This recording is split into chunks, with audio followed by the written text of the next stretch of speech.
Okay, this is how to install Python on a Windows computer. I've navigated to python.org. Let's hover over the Downloads tab, and it detects that I'm on a Windows computer.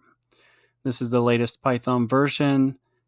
We'll click on that. It may be a different version for you, depending on when you're installing this.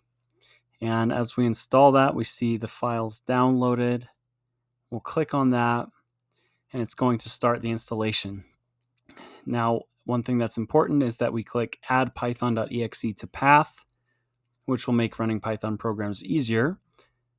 And we're just going to click through install now. If you want to change the location of your Python install, you can do so with a custom installation. And we'll click install now and go through that installation. Okay, I fast forwarded through that. It only took about 30 seconds, pretty quick. Now we're done with the installation and we can close this. And on to verifying that Python installed correctly. So first of all, let's open up command prompt and we can type python dash dash version. If a version shows up, that means Python is installed. We can also type pip3 dash dash version. And if a version shows up, pip is installed. That's the Python package manager, which we need.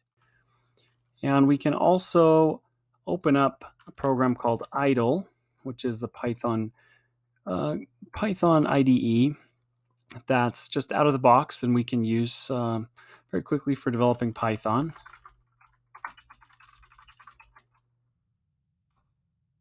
We see we can run programs in there in Python, and also we can just type Python here at command prompt and run Python code here as well. So we now know that our Python installation was successful on a Windows computer, and we're ready to go.